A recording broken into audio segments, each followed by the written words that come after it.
Hi and welcome to today's episode, which is all about making a nice, simple, hopefully quick meal, which is going to be mushroom bourguignon. Classically, this dish is made with beef, so beef bourguignon, but I'm going to make mine with mushrooms as the main component. And I'm also going to add in some vegan bacon. I recently made a mushroom stroganoff, and then doing that kind of kicked off this idea because I thought, oh, I've got some bits in the cupboard that would work quite nicely in terms of flavours. I'm going to start off by getting some onions in, pan frying those. So I'm just going to warm up about a tablespoon or so of olive oil. If you want to make this extra fancy, grab some shallots. So you can either get banana shallots, which I've used before, which are the kind of longer ones, or you can get ones that just look like that but tiny, and then just peel those, do them whole. I'm just going to top and tail 2 white onions. You can use any kind you like in here. So I'm just taking off the outer layer or 2 if it needs it, because this bit can be a bit tough, the first layer of skin. I'll do quite a large dice on these.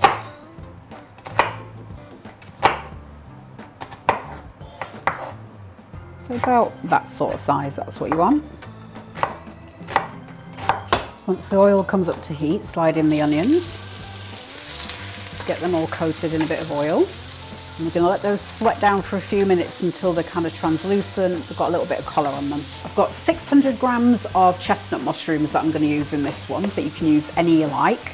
If you want it to, again, be quite sort of nice and fancy, you can buy the little baby ones and then just put those in whole. So what I'm going to do is give them a rub with a paper towel and just get off any bits of mud or anything like that that they've been grown in. And then I think I'll slice them into quarters. About like that. As you're prepping the mushrooms, just keep one eye on your onions so nothing burns in there. My stove goes up to 9 and I've got it on 6 to sweat the onions. You can go higher, but just bear in mind you're going to have to move them a lot more, otherwise they're going to burn a lot faster. Once the onions are all soft, sweated down, I'm going to tumble in the mushrooms. Just drop those in and then stir that just to get everything mixed together. And throw in a good pinch of salt. And a lot of black pepper.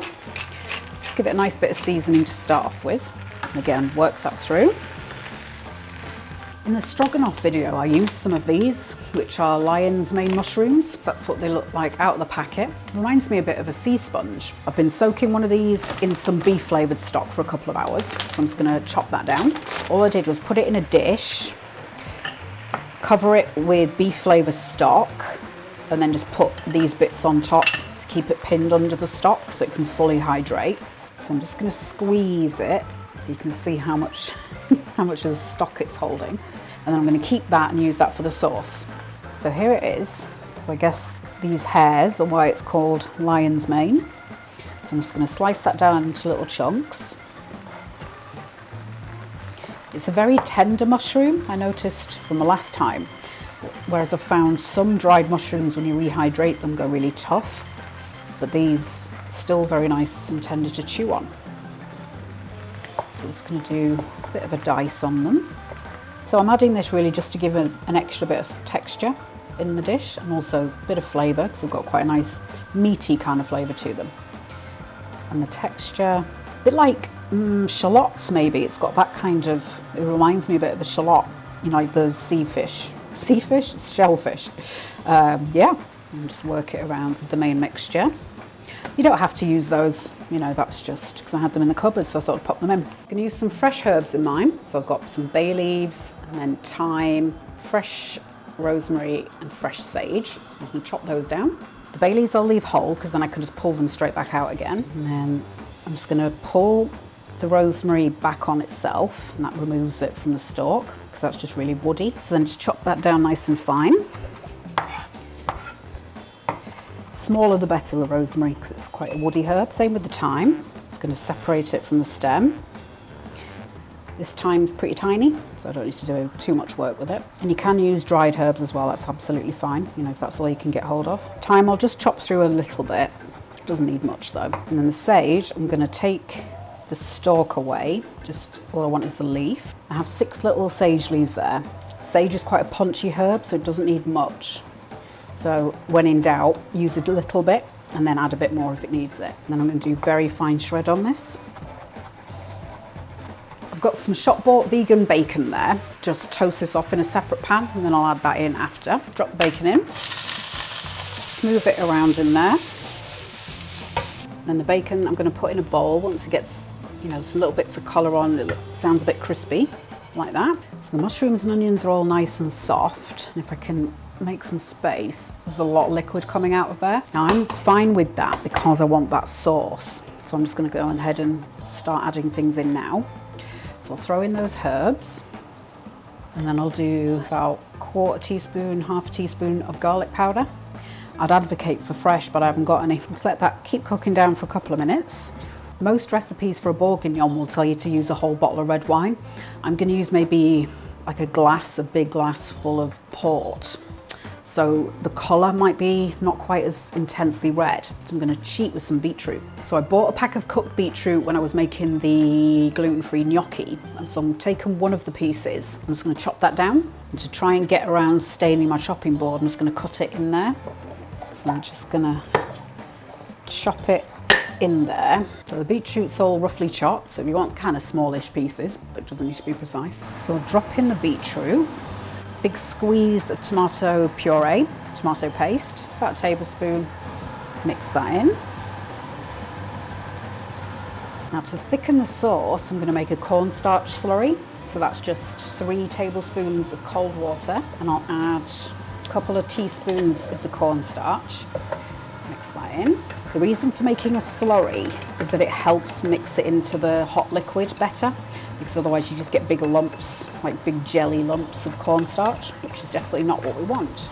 So probably won't use all of that, but it's better to have than have not. I'm upping the temperature for a couple of minutes because I'm going to start adding the alcohol in. I want that to burn off quite quickly. So I'm going to use port in mine. If you've got red wine to hand, use that. That's absolutely fine. But I like keeping port in the house. Same with vermouth, because it doesn't spoil, whereas wine will spoil, you know, if it's open after a couple of weeks, the flavour starts changing. This is stable, so it means I can just make up quick sauces whenever I want. Pushing everything to the side, and I'm going to pour the port in the hole, like a small wine glass full, something like that. Let it bubble away quite aggressively for a couple of minutes, and that's going to boil off a lot of the alcohol. Stir it into the main. I'll try it at this stage, see if it immediately needs anything, like any more salt or anything. That's so good.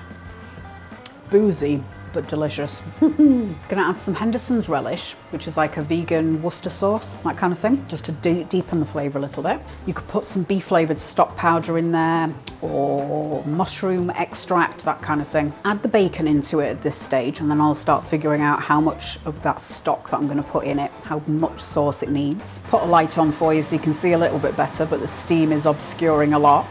So I'm going to slide the bacon in, fold that in. When you've put the first lot of seasoning in, you do want to be mindful if the bacon's quite salty. Just, you know, you don't want to go overboard with lots of salt. I've got 500 mils of stock in there, so I'll pour some in, because you want not tons of sauce, but enough to kind of pool on the plate. Just a bit more stock. So I'm going to let that bubble away. I'm going to put the lid on. I've decided to add a bit of Italian-ness into the French dish. I'm going to serve the bourguignon with some of the gluten-free gnocchi. So I keep this bag in the freezer. So I've got the coloured ones on top, and then underneath I've got the plain ones. So I'm just going to do some of the plain. I'm just going to bring a pan of water to the boil. I'll add a bit of salt to the boiling water. I did some of the gnocchi for the first time the other night, and when I put them straight from frozen into the water, they do go very soggy. So I thought, well, I didn't want to throw them away. So I thought I'll try pan frying them in butter and see if that revives them, and it did. They're amazing. Once the water hits a rolling boil, I'm going to lower the gnocchi in on a spider. In the meantime, I'll start heating up some butter. Keep going in and make sure nothing's sticking together. Don't agitate them too much though, because you don't want them to break down loads. And the gnocchi will float once they're ready, so you know when they can be taken out. This is just some vegan margarine in there, so I'm just melted it down. Drop the gnocchi in. So it does go very kind of rough looking after the boiling, but they're gonna be fine. So just toss them around in the butter. Then they'll need about 5 minutes or so. Come have a look at the bourguignon, see how that's doing. The slurry will separate, so just give it another mix before putting it in. I'm gonna turn the heat up a bit. And then sprinkle a couple of spoonfuls to start with. Work it in. You want it sort of the consistency of a good gravy if you're in the UK, different than American gravy. I think that is probably good to go. And the gnocchi's getting nice and golden brown. And you can see they go very bouncy and firm again. Ha-ha! Come out looking lovely. It's not a vibrant, vivid red. It's got much more of a natural kind of red to it. So the sauce is thick enough that it's coating everything nicely, but it's not just sitting on there really thick and gooey. It's got really nice deep flavours. Very warming and kind of nourishing.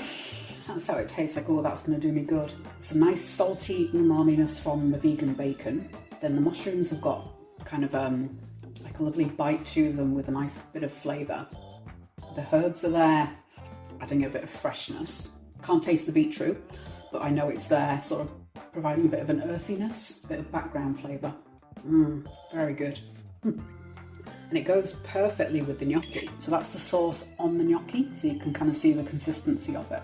What you could do is pack the bourguignon mix into like a little individual tin trays, like I did for the polenta topped Mediterranean type pie, and then use the gnocchi as a topping. That would be really effective. Feel free to play around with the textures and flavours in there. So you could grab different types of vegan meats, that would be great. To, you know, put some beef type stuff in there along with the bacon as well, if you're not such a fan of mushrooms. You could use a few different types of mushrooms there if you wanted a bit of variety in texture and flavour. That would be really good. I did put a fair amount of port in there, but the flavour's nice and subtle. It's not too sweet, it's not too aggressive, it's just nice. It's cooked down really well. Something like this definitely wants maybe some crunchy white bread on the side, so you can mop up all of that sauce at the bottom once you've finished your plate. All in all, I think that took me 35, 40 minutes maybe, something like that. Things always take longer when you're filming it though, so if you're not having to worry about cameras and lighting and all that kind of stuff, it'll go much faster for you. I'll stick a card to the gnocchi recipe here for you. Make sure you hit subscribe and tap the bell icon, and that way every new video will land straight in your inbox.